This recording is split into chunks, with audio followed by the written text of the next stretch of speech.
The Remanada Chapter 1, Chapter 1. Sancrator and the Birth of Reman. In those days the empire of the Cyrodiils was dead, save in memory only, for through war and slug famine and iniquitous rulers, the west split from the east, and Clovia's estrangement lasted some 400 of years. And the earth was sick with this sundering.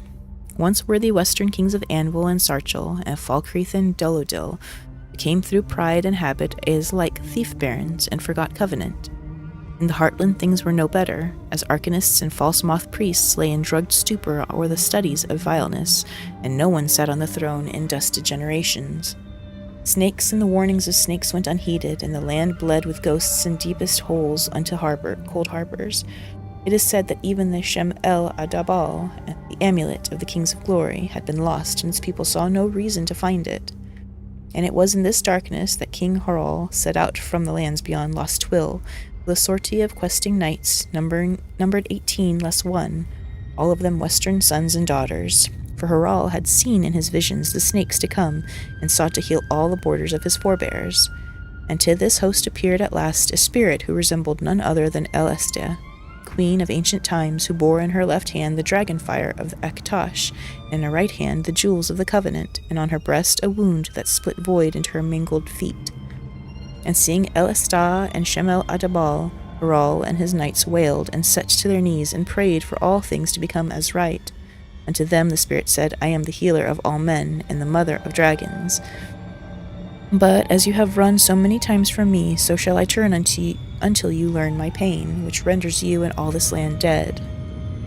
And the spirit fled from them, and they split among the hills and forest to find her, all grieving that they had become a villainous people. Harald and his shield thane were the only ones to find her, and the king spoke to her, saying, I love you, sweet Eles, sweet wife of Shor, and of Oriel, and the sacred bull, and would render this land alive again, not through pain, but through a return to the dragon fires of covenant, to join east and west and throw off all ruin. And the shield thing bore witness to the spirit opening naked to his king, carving on a nearby rock, and the words, and Harald did love unto a hillcock,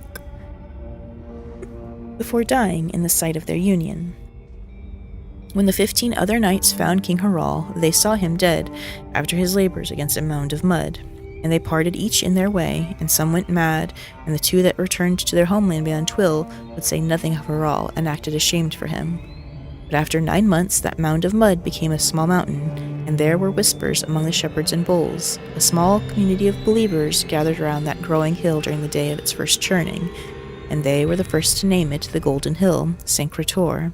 And it was the shepherdess, said Yenna, who dared climb the hill when she heard his first cry, and at its peak she saw what had yielded, an infant she named Reman, which is light of man.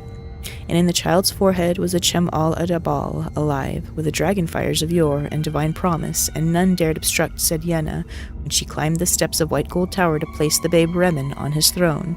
He spoke as an adult, saying, I am Cyrodiil come.